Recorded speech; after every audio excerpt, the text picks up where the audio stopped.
Man, Code Geass. Between that show and Gurren Lagann, those were the two mecha animes that defined the genre in the 2000s for me.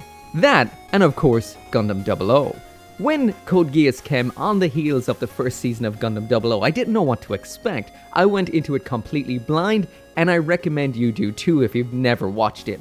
It is such a good show. It gels gorgeous character designs with gorgeous mecha designs, and a really unique and awesome plot. Check it out if you haven't. However, what I never found all that awesome was the classic high-grade kits from around the 2008 zone. Those were, well, they weren't awful by any means, but they just didn't do it for me. They didn't do what gunpla did for me, so even though I did build a couple of the high grades, being the Lancelot and the Vincent, when I actually had to make the hard decision of what kits to keep or to let go of when leaving Japan, those got chopped and are no longer in my collection. I expected exactly the same from this Lancelot Albion right now. I thought this was a rehash of the old Lancelot with some wings attached around back. It is not. This kit is quite impressive and is brand new for 2022. Let's check it out.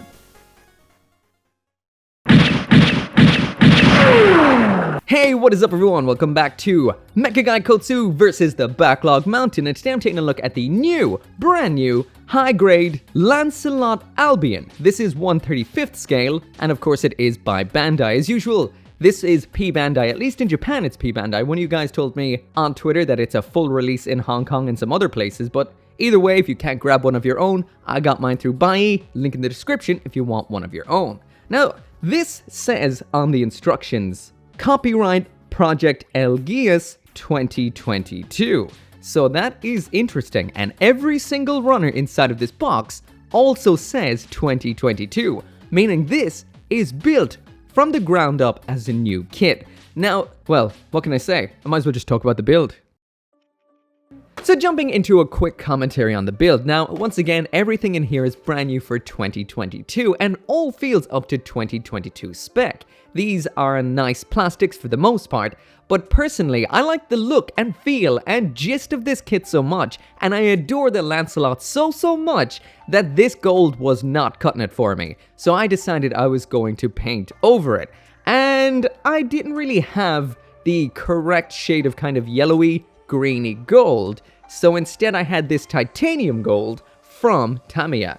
Now, I took a look at some images online of what the Lancelot is meant to look at, and it's definitely a yellowy gold until I came across this picture, which is official art of a different variant of the Lancelot in a titanium gold, and I thought, hey, that is good enough for me, I'm spraying it titanium gold. So I also went and sprayed the metallic red as well, because even though the metallic red didn't look too bad, I thought if I'm painting the gold, I might as well paint the red as well. So this review isn't a direct review of the kit straight built because it is a little bit of paint. The rest is straight built though, and it's a nice build. Everything builds up simply but smartly, and there's a lot of nice extras in the box. I will mention there is a fuck ton of stickers in here, which isn't great. I didn't use any of them besides the ones on the Varus guns because I didn't feel like masking them off, and then I masked off some parts later on. Either way, I couldn't decide what I was painting and what I didn't, so let's just find out what we got in the end.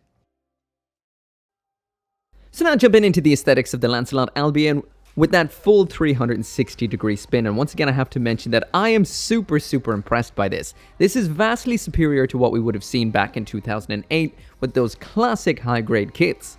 This has definitely come a long way. So when it comes to the color separation, it is very nice, besides the fact that we do need quite a few stickers for certain aspects. These are by no means the worst, but it could be a little bit better, of course. When it comes to the overall silhouette and proportions of this kit, they have nailed it entirely. This thing is gorgeous. One thing I didn't like about the older kits is the faces looked a little bit on the goofy side, and this looks royal and regal, just like it should. Once again, I will mention that the gold and the red is painted on this, so that has been done, but besides that, no stickers have been used. I did mask off some of the red on the little units on the arms and the thighs because I did want those little gem sections to be actually in red, so those would require a sticker on the standard build. And actually, I did use one sticker, by the way, that is on the eyes. The eyes on this, however, underneath are color separated.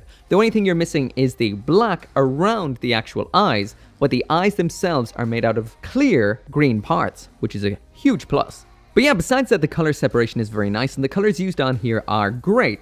Again, I did cover up the gold and the red, so whether or not you like injection gold in your plastic or not is up to you, but the white here is a nice semi-gloss. The purple parts really look great. Those are in a nice matte purpley gray, and we do have gray on here as well. This is a beautiful, beautiful kit. Let's get in a little bit closer because this is an unusual kit. So first off here, we are going to start with a little bit of a zoom in on the head. So let's get into a little bit more of a neutral pose. This thing is an absolute joy to touch. Everything is nice and solid, and there are no polycaps in any of the joints at all, which means these are nice plastic on plastic joints. We do have some polycaps in the build, but those are just on the little kind of ball-like peg segments that attach the wings and these swords onto the back. With the actual body, there is nothing. I really hope we get a Guren. Really hope we get a Guren. So there is the zoom in on the face, and like I mentioned, everything you're seeing here comes in the box besides the gold. I did use the stickers on the eyes because they catch the light very nicely, but underneath that is some clear green. We've got a nicely designed neck, and everything here just works so well. We've got venting in the sides of the head, and the components that make up the head make sure that we don't get any kind of nasty mold or seam lines anywhere. The only gaps we're seeing look like gaps in the armor, and this has been so well done. Absolutely gorgeous. Just what the Lancelot deserves. Down to the chest now, and very nice segmented carapace there. Once again, did paint the gold and the red, but everything else is the color you get inside of the box. Now we've got some nice ball jointed armor right here, which makes these little segments a little bit more segmented to the rest of the body, which is a very, very nice feature. Spin around to the back, and one of my favorite aspects of the Code Geass designs is the fact that this segment here is the cockpit. However, unlike the older kits, if I remember correctly, in the older kits this would open up and you had a pilot figure inside. That may have just been the Alexander, but I'm not sure. So this does not open up. There is nobody inside, and that is a little bit disappointing. But then again, once it's up on your shelf, it's not really something you'll be touching. Next up in here, the shoulders looking incredible as well. Now, I will mention I've cleaned up none of the nub marks. Even though I did spray some parts, I did not clean them up. I sprayed them on the runners. So there are some little nubs here and there, as you can see, where I cut it off the runner. But there's a lot of undergating in this kit, meaning you can actually paint the gold. So either it's designed for you to paint the gold, or they're going to make a plated version in future. Besides that though, we've got these shoulders, which are very, very nicely done. There is a little bit of a seam line up top, and I've done that kind of cool thing where they've exacerbated the seam line to kind of make it look a little bit more like a panel line. It looks a little bit more intentional. The arms are super long and incredible looking. We do have movable parts. We can remove this segment here and this segment here, which we'll take a look at a little bit later on. The crook of the elbow right here has a little bending segment that moves in as you bend the arm. So the articulation in here seems quite decent so far. Again, these long gauntlets look really, really cool. We do have some nice fixed pose hands in here, so we can keep the Lancelot looking good and dynamic just like it should. Around on the backpack we've got where the swords are kept when they are not in use. And the awesome proportions work their way around. We've got that nice tight waist, cool armor, which really gives me a kind of a Dunbine kind of feel. And more gems here, which are very, very clamp. Round back, we've got some nice detail as well. Some exacerbated seams. These aren't closed all the way because I haven't pushed them closed. Push that closed, but they are made to look a little bit deeper than they normally are to look like segmented armor. Those boots, are they boots on a mecha? I don't know, but yeah, they look really, really cool. Very nice, nice detail once again. This gem section here and the one in the chest as well, these are red on the runners. So, you know, if you're not painting your kit, those will still be red. And we've got probably the coolest aspect about these Code Geass Nightmare frames, and that is the fact that they have wheels round back to go faster. That is one of the funnest thing ever. Seriously, Bandai have done the Lancelot justice right here. This is really, really, really nice. If I was to mention a couple of minor negative aspects, that would include the fact that we do have a little bit of undergating on the back of the knees where you would see it, some seams on the back of the knees where you would also see it, as well as this little segment in the back of the arm doesn't look the most awesome, but these are tiny, tiny little complaints. This thing is phenomenal. I am so happy with this.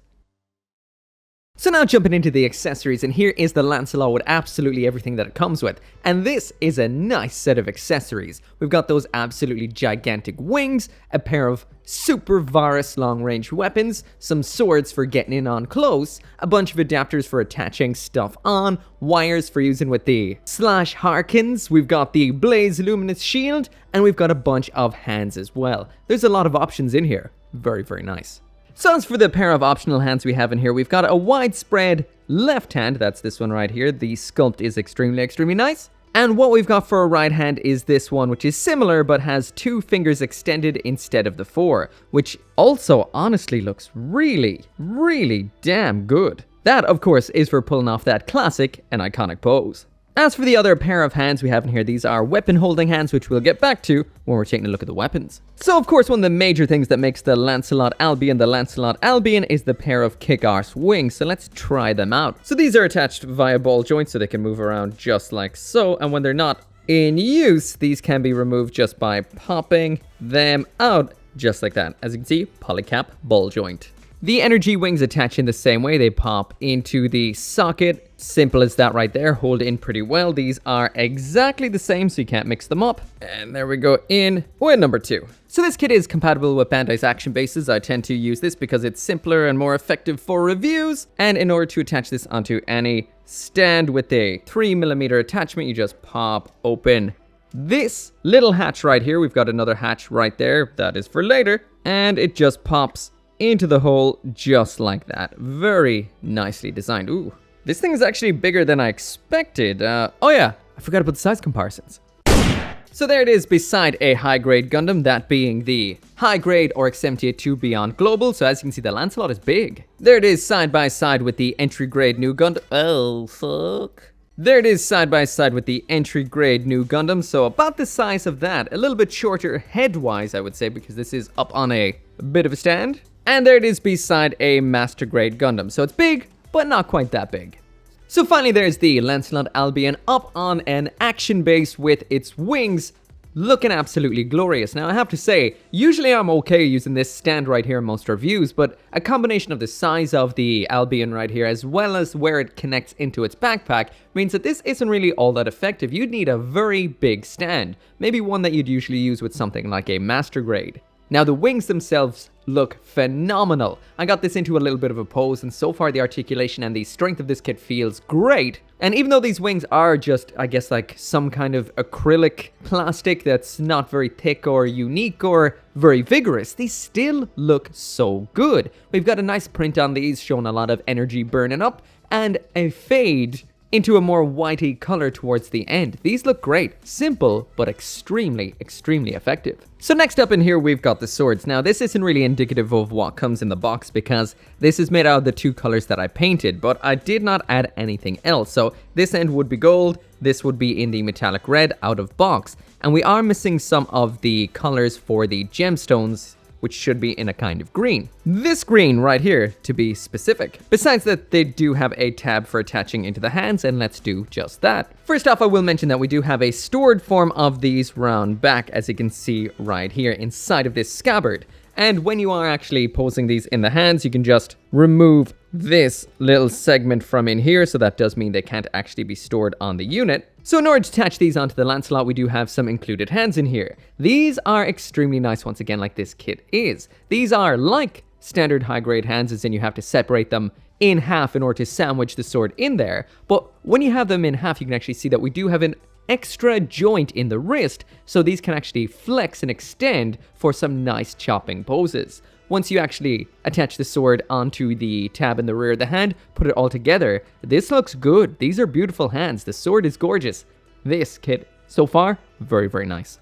Then attaching the hands is super simple. It's the usual high-grade way. We've got ball joint attachment. Pull out the one that you don't want, attach in the one that you do want with the sword in the hand, and there you go. Absolutely glorious. These look so good, and the fact that Bandai has actually given this articulated wrists means we can get some real nice, typical Lancelot looking poses. Some slashing poses, relaxed poses, you can get it all. This is cool. So next up in here, we've got the pair of Super Varus. Once again, I will mention that they are stickers included for using on this. I used the gold ones. I don't know why I didn't use the green ones that go on here. Don't ask. And around back, this got painted on the runner with the other gold parts. So we've got a bit of a mix. And these are painted too, by the way. This has a whole bunch of different modes, and it is a nice weapon. This, first off, is just the storage mode. So the mode for storage, obviously. You can then pull out the back here. This is the normal mode, so it's headed like that for pew pew pewing. Next up, you're able to pull up the top and the bottom just like so. This is the Hadron mode. And finally, we have the full burst mode, which involves just moving these little red tube segments out like this. So it has multiple forms, which is pretty cool. And of course, we do have 2 of these. So attaching these super viruses into the hands is exactly the same as what we did with the sword. So that is, you open up the hands, pop the handle into the back of the hand, then sandwich it shut. These are the exact same hands, which does mean we have nice articulation in the wrist to get exactly the shooting pose that you want. And I do have these attached in both the standard normal mode and the absolutely expanded full burst mode, just so you can see what both look like. So there is the standard version, and that right there is the full burst mode. These hold on absolutely perfectly. These are not going to drop out the hands. They're not going to sag. But I will mention there is a little bit of a hollow part inside the barrel segment when it is in the Hadron mode or the full burst mode. And transforming these in the hands is super simple. It's just the same as out of the hand. They won't fall off. Sometimes some kits will drop something when you're transforming it. This one will not. So next up in here, we've got the shield, which is very unique. This is very geometric. It's like a big old crystal or diamond. The shine on this is unique. It's kind of very diffused, but at the same time has a nice sheen. And around back, we've got the attachment segment round here, which you can kind of see through from the outside. So in order to attach the shield, also known as the Blade Luminous, we need to pop off this little segment right here on the forearm. Once this is popped off, we're able to attach the Blaze Luminous into that little slot just like so. Now, I will mention there's no articulation to this, so when it is in place, it can be a little bit restricted. Only a little bit. There is a little bit of articulation in the forearm, which allows the forearm itself to move outwards from itself, which means we still get a little bit to allow this to tilt outwards, so you can get pretty much any pose that you'd want out of it. This works, and works well. So when the viruses right here are not in use, we do actually have an option for using with these for storage. Or should I say 2? So we've got this right here, which is single option for holding onto the viruses.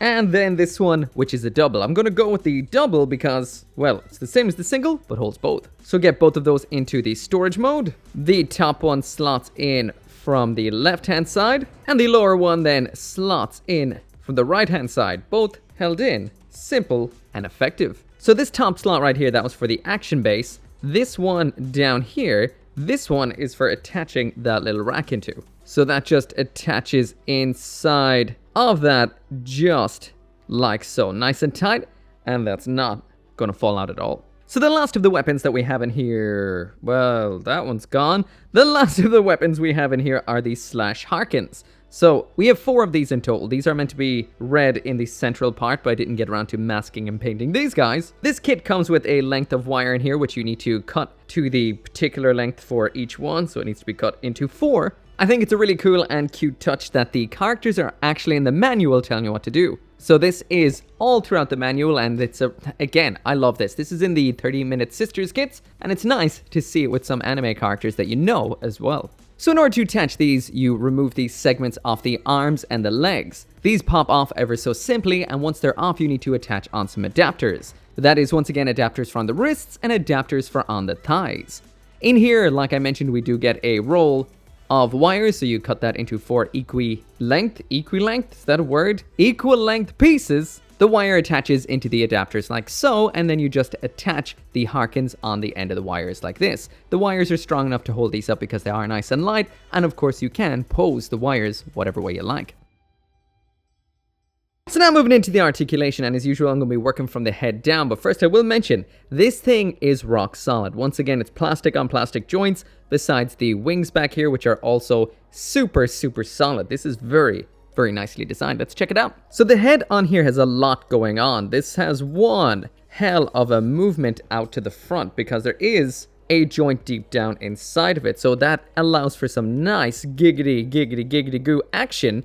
And we do have a lot, well, basically nothing gets in the way. With this sort of designed head, usually you lose a lot on articulation because of it just being a 2-peg design. But this tilt gives it a lot of attitude. That is nice. We have a nice joint inside of the shoulder, which allows it to tilt out just like so to get you a lot. Inside of that, then we do have your standard ball joint. So that does mean you do have some backwards motion at the shoulders too, so it doesn't look too stagnant. So then as for that movement at the shoulder, there it is all the way forward and back. There is the arm raised all the way up, so not too bad. There it is all the way down. So because this is a busy design, I'm going to remove the parts and take a look at them separate from the body. So one of the biggest issues with this kit is the fact that the upper arm is very large, or should I say the forearm is very large and clashes with the shoulder. But the shoulder thankfully can move independently to the arm, so that can keep that out of the way. And we also have this very nice motion here, which allows that to move out of the way. So that tends to avoid some of the clashing in a lot of positions. So we do have full 360 spin right here at the upper arm. This piece at the elbow I find pops occasionally if you hyperextend the joint. You can pop that back in fairly easily. And as for the elbow bend, it is not bad at all. It actually goes further than I realized it does. Finally, at the wrist, this is your standard ball joint wrist. But of course, if we use the other hand with it, we have that extra hinge. So very nice arm. So next up, moving down to the ab crunch. So this can move from there all the way to there. And I just realized I left the virus in there. It's so well designed that these don't actually get in the way. So I forgot that it was actually still in there. Move that, just in case it is blocking some of the articulation. So now moving down to that ab crunch. This is a 2-point system right here. So we've got a movement that's kind of hard to get at times up in the upper body, which is that right there. So there, to there, ever so slight there, to there, and there.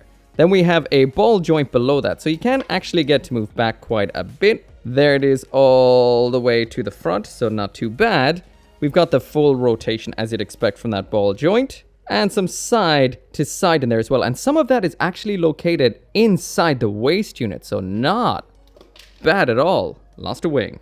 So next up, down at the waist, popping off that leg. And inside of that, we do have a moving mechanism. So that moves from all the way up there, all the way down to that point, angling that peg right there. So when that is actually attached, that allows the leg to move all the way down like so, which is quite dramatic and very nice looking. We also have another joint in here, which allows it to move even more. So it means this kit will have no problem pulling off the splits.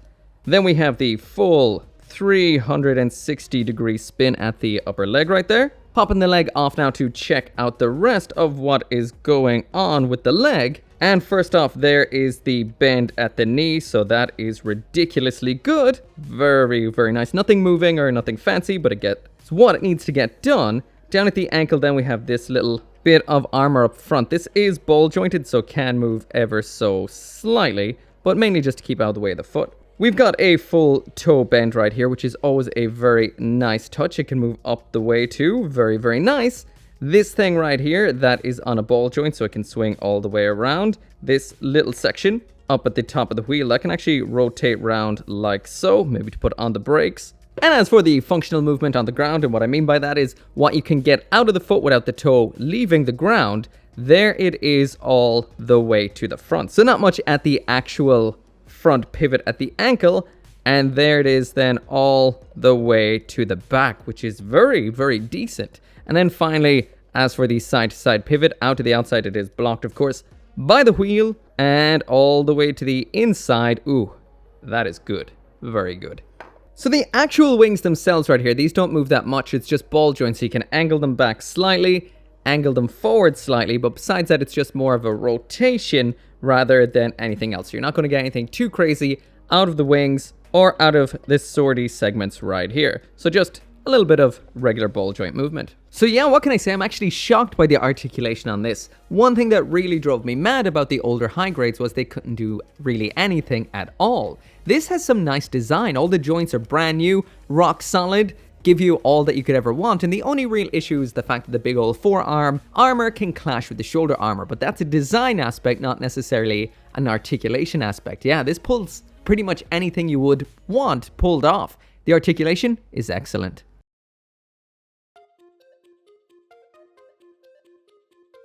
So anyway, that right there is it for the review, and usually when it comes to my tier system, I usually rank kits based off of the kits that came before. Now, if I was to rank this compared to the other high-grade Code Geass kits that came out before, this would be well beyond Gundarium and beyond. But in a way, I guess that would be a disservice to other kits and all that. I suppose this old ranking system needs a little bit of a renaissance soon, but for now, to just kind of give it something that does sum up how it feels, I would go with gold tier. This is such good quality. If you've never built or don't build Bandai kits or any kits besides things that came from Code Geass, I would say this is ridiculous and will blow your mind. If you do build Bandai's kits, you will still love this, besides the need for stickers in a lot of places. But if you do what I do and paint the gold that's in here, paint the red that's in here, and then add a little bit of green, you will have a phenomenal Code Geass kit.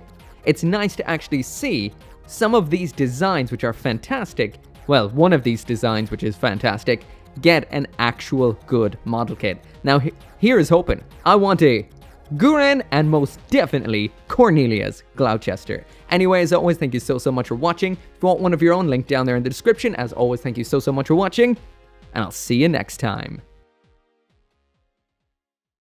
As always, this video and every video would not be possible without each and every one of you guys who watches my videos. And special thanks to those of you who are supporting me over on Patreon and on the channel members, including Caleb Engelhart, Global Frequency Studios, Go Little Rockstar, Gunpla UK Limited, Joe, Kill Me Inc., Lawrence Seahack, RG59061, and Van Fawn.